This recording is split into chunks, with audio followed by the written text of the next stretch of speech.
Hello students, class 10 में अभी तक हमने रेजिस्टिविटी के बारे में पढ़ लिया था, तो उससे रिलेटेड आज एक न्यूमेरिकल और पढ़ते हैं जो एग्ज़ाम पॉइंट ऑफ व्यू से बहुत इम्पोर्टेंट है। तो क्या है वो क्वेश्चन, क्या है क्वेश्चन देखिए। हमें क्या गिवन है, रेजिस्टेंस किसका, मेटल वायर का,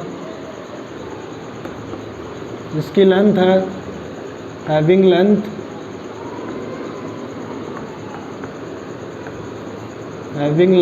1 मीटर, रेजिस्टेंस है उसका 26 ओम। ठीक है, resistance of a metal wire having length 1 metre is 26 Om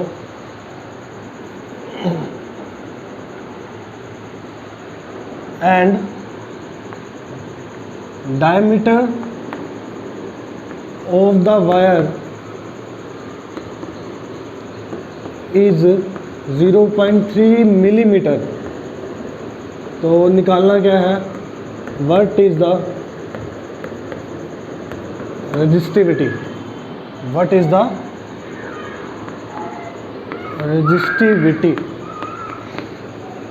resistivity निकालनी है। तो आपको फॉर्मूला तो पता ही है। सबसे पहले हमारे पास वैल्यूज़ क्या की गिवन है वो देख लीजिए। हमारे पास रेजिस्टेंस है मेटल का, कितना है देखिए, यूनिट देखिए 26 ओम। तो ओम किसकी यूनिट होती है, रेजिस्टेंस की यूनिट होती है। तो मुझे गिवन क्या है, गिवन है रेजिस्टेंस आर की वैल्यू गिवन है, कितनी गिवन है 26 ओम। ठीक है, लेंथ जो है वायर की वो है 1 मीटर। ठीक है, और डायमीटर दे रखा है, कितना दे रखा है 0.3 मिलीमीटर। सबसे पहले मिलीमीटर को जब मीटर में चेंज करेंगे तो हमें पता है ये जनरली कि 1 मिलीमीटर में 1/1000 मीटर होते हैं। तो अगर मैं मिलीमीटर की जगह 1 मिलीमीटर की जगह ये वैल्यू पुट करता हूँ तो मेरे पास क्या आता है 0.3 इंटू में 1/1000 मीटर। ठीक है, और इसको मैं किस तरीके से लिख सकता हूँ, ये 10 की पावर कितनी है, यहाँ पर 3 है। ठीक है, 1 2 और 3, तो मैं इसको इस तरह से कंप्रेस करके लिख सकता हूँ कि ये 10 की पावर मेरे पास 3 है। ठीक है, और यहाँ से ये पॉइंट कैंसिल करके नीचे आ गया 0। अब 10 की पावर कितनी होगी 4, 10 की पावर 1 और 10 की पावर 3 कितनी होगी 10 की पावर 4। और इसको लिख सकते हैं हम 3 इंटू में बाय में 10 की पावर 4 थी, लेकिन 10 की पावर जब 4 ऊपर आएगी तो लिखेंगे -4, और ये यूनिट क्या हो गई अब इसकी मीटर। तो ये सारी वैल्यूज़ हमें दे रखी है। अब मुझे निकालना क्या बच्चों, मुझे निकालना है रो रेजिस्टिविटी। और रेजिस्टिविटी का फॉर्मूला क्या था, रेजिस्टेंस इंटू एरिया बाय में length, resistance into area bye में लेंथ। अब बच्चों रेजिस्टेंस तो दे रखा है कितना 26, एरिया का मुझे अभी पता नहीं है। वायर का जो एरिया होता है, एरिया कैसे निकालते हैं देख लीजिए। एरिया जो होता है वायर का वो निकलता है बच्चों पाई आर स्क्वायर, उसका फॉर्मूला होता है। क्या फॉर्मूला होता है, पाई आर स्क्वायर, ये उसका फॉर्मूला होता है। अच्छा, अगर ये वायर है और वायर का जो लेंथ तो मुझे नोन है, लेंथ तो 1 मीटर है, लेकिन जो एरिया है वो है पाई आर स्क्वायर। मेरे पास डायमीटर दे रखी है, मुझे पता है कि जब हम रेडियस निकालते हैं, यहाँ पर देख लीजिए, जो हम रेडियस निकालते हैं वो कैसे निकालते हैं, डायमीटर का हाफ कर देते हैं। अगर डायमीटर का हाफ कर देते हैं तो उससे क्या निकल जाता है, रेडियस निकल जाता है। ठीक है, तो यहाँ पर हमारे पास डायमीटर गिवन है, कितना है 3 × 10⁻⁻4 मीटर। अगर मुझे रेडियस निकालनी है तो कैसे निकालूंगा, पाई की वैल्यू 3.14 और आर की वैल्यू क्या आएगी, आर की वैल्यू आएगी आपकी, यहाँ से देख लीजिए डायमीटर की वैल्यू कितनी है 3 इंटू में 10⁻⁻4 बाय में क्या हो जाएगा 2, ये वैल्यू हो जाएगी आर की। यहाँ पर पुट कर दीजिए 3 इंटू 10⁻⁻4 बाय में क्या है 2, और इसका करना क्या है होल स्क्वायर, इसका क्या करना है होल स्क्वायर। तो ये वैल्यू है एरिया की। एरिया का फॉर्मूला क्या है पाई आर स्क्वायर, पाई की वैल्यू है 3.14 और आर की वैल्यू भी आपने निकाली 3 इंटू 10⁻⁻4 बाय में 2 स्क्वायर है ना, तो इसको 2 टाइम्स लिख लीजिए, इजी दिखेगा आपको लिखने। स्क्वायर था इस वजह से मैंने 2 टाइम्स इसको लिख दिया। बाय में लेंथ,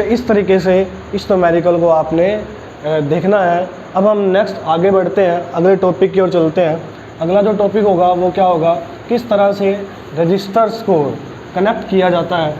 तो अब हम पढ़ेंगे, टॉपिक का नाम है resistance in series and resistance in parallel. तो जो सबसे पहला टॉपिक है कि रेजिस्टेंस को किस तरह से कनेक्ट किया जाता है। रेजिस्टेंस को सीरीज़ में भी कनेक्ट किया जाता है और पैरेलल में भी कनेक्ट किया जाता है। और ये सीरीज़ पैरेलल को पहले समझ लीजिए, बाद में इससे रिलेटेड क्वेश्चन जो बनेंगे वो बता दिए जाएंगे आपको। तो सबसे पहले रेजिस्टेंस को सीरीज़ में कैसे कनेक्ट किया जाता है और रेजिस्टेंस को पैरेलल कैसे कनेक्ट किया जाता है ये देखते हैं। तो हमारे पास सबसे पहले हम टॉपिक पढ़ रहे हैं रेजिस्टेंस इन सीरीज़।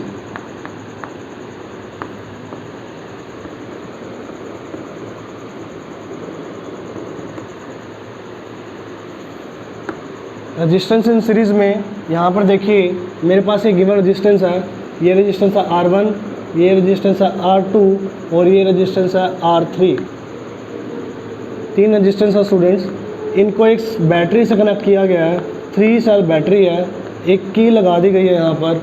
और करंट को मेज़र करने के लिए क्या लगाया गया है, अमीटर। इस तरह से इसको कनेक्ट कर दिया गया, ठीक है। ये बैटरी का पॉजिटिव एंड है, ये बैटरी का नेगेटिव एंड है। ये रेजिस्टेंस है R1, ये रेजिस्टेंस है R2 और ये रेजिस्टेंस है R3। तीन रेजिस्टेंस है स्टूडेंट्स। करंट जाता है यहाँ से, और आपको पता है अगर करंट को मैं किसे लिखता हूँ I से, एक बात याद रखिएगा, अगर ये रेजिस्टेंस सीरीज़ में है तो जो करंट इस रजिस्टर में है वही करंट इस रजिस्टर में जाएगा और वही करंट इस रजिस्टर में रहेगा। मतलब जितने भी रजिस्टर्स सीरीज़ में लगे हुए हैं उनके अंदर करंट की वैल्यू हमेशा सेम रहेगी, करंट कभी भी ज़्यादा कम नहीं होगा, ये बात याद रखिएगा। लेकिन यहाँ पर जो हम वोल्ट मीटर लगाते हैं पोटेंशियल डिफरेंस मेजर करने के लिए, वो इनके एंड्स में लगते हैं। तो आप ऐसा बोल सकते हैं कि इसके जो वोल्ट की वैल्यू आएगी, पोटेंशियल डिफरेंस की वैल्यू आएगी, वो अलग आएगी, क्योंकि इस एंड से इस एंड पे मैंने वोल्ट मीटर कनेक्ट कर दिया जिसका नाम V1 है। इसी तरह इस एंड से उस एंड तक वोल्ट मीटर क्या कनेक्ट कर दिया, V2। इसी तरह इस एंड से वोल्ट मीटर कनेक्ट कर दिया क्या, V3। ठीक है, आप इस तरह से भी कर सकते हैं। हमने V1, V2, V3 अलग अलग किए हैं, तो हम इस एंड से लेके इस एंड तक का एक कॉमन वोल्ट मीटर लगा देते हैं जिसको बोलते हैं V। और ये V निकलेगा कैसे, अगर आपको V1, V2 और V3 के बारे में पता है तो ये बात आप याद रखना। तो आप इसको इस तरीके से ही पढ़ ले कि यहाँ पर जो टोटल पोटेंशियल डिफरेंस है उसको लिखा गया किससे, V से लिखा गया है। तो यहाँ पर जो पोटेंशियल डिफरेंस रहेगा वो क्या रहेगा, V1, यहाँ क्या रहेगा V2 और यहाँ क्या रहेगा V3। लेकिन करंट की वैल्यू हर रजिस्टर में क्या रहेगी, सेम। अब मुझे निकालना क्या स्टूडेंट्स, टोटल। अब मुझे पता अकॉर्डिंग टू ओम्स लॉ, पहले यहाँ पर एक बार देख लीजिए कि ये बैटरी है अपनी और ये की है और 3 रजिस्टेंस है।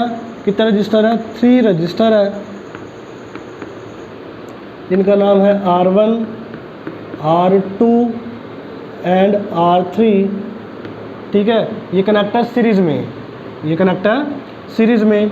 और एक बैटरी लगी हुई है, करंट को मेजर करने के लिए अमीटर लगा हुआ है। और जो I है वो क्या रहेगा, फिक्स रहेगा, कांस्टेंट रहेगा। R1, R2, R3 में I भी कभी चेंज नहीं होगा। तो मुझे निकालना है अकॉर्डिंग टू ओम्स लॉ। आपको पता है according to Ohm's law we know that कि जो V होता है वो किसके इक्वल होता है, I इंटू आर के।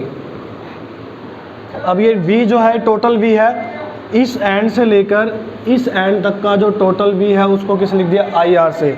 लेकिन अगर मैं बात करूं, ये जो टोटल V है और ये टोटल रेजिस्टेंस है, और बच्चों टोटल रेजिस्टेंस जो है उसको सीरीज़ में पढ़ रहे हैं तो मैं इसको इस रेजिस्टेंस को RS से लिख देता हूँ अभी के लिए।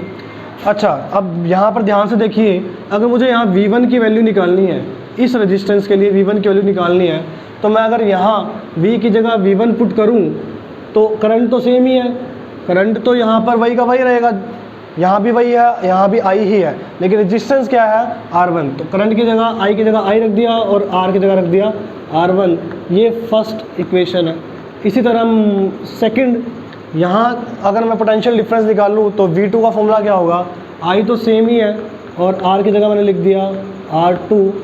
इसी तरह V3 जब निकालूंगा क्या लिखूँगा, I तो सेम ही है, रेजिस्टेंस चेंज हो गया R3।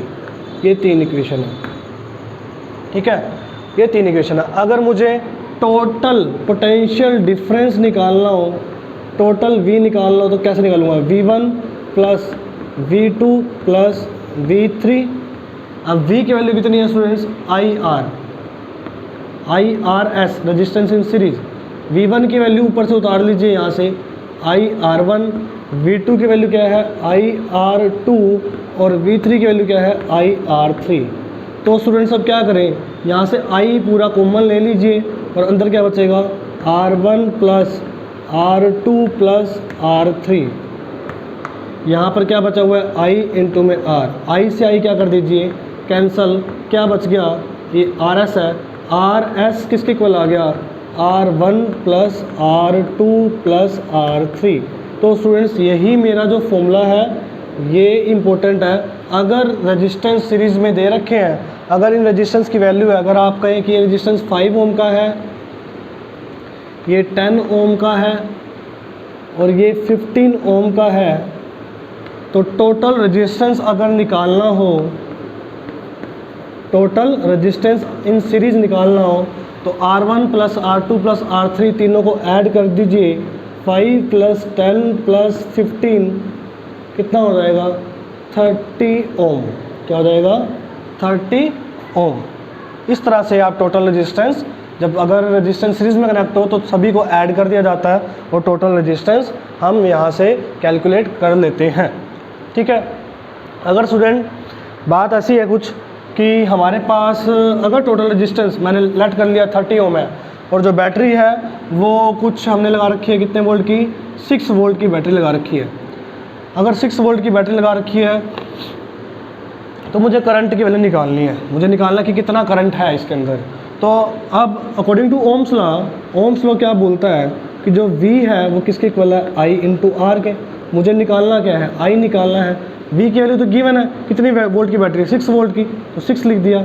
I मुझे निकालना है। टोटल रेजिस्टेंस कितना है, टोटल रेजिस्टेंस देखना है बच्चों, एक रेजिस्टेंस नहीं टोटल, क्योंकि पूरे सर्किट के अंदर करंट निकाल रहे हैं तो टोटल रेजिस्टेंस देख लो कितना है। टोटल रेजिस्टेंस सीरीज में कितना है 30, तो इनटू में I इंटू में 30, ये 30 मल्टीप्लाई में इधर आके डिवाइड में हो जाएगा। तो यहाँ से जो I की वैल्यू निकलेगी वो क्या निकलेगी 6 बाई में 30, 1 बाई में 5 और 1 बाई 5 का मतलब कितना होता है 0.2 और करंट की यूनिट होती है एम्पियर, तो वैल्यू आ गई 0.2 एम्पियर। तो इस तरीके से छोटे मोटे न्यूमेरिकल्स पूछ ले जाएंगे। आज के लिए स्टूडेंट्स यही पढ़ते हैं। नेक्स्ट लेक्चर में रेजिस्टेंस इन पैरेलल और इन दोनों टॉपिक से रिलेटेड न्यूमेरिकल्स को स्टडी करेंगे।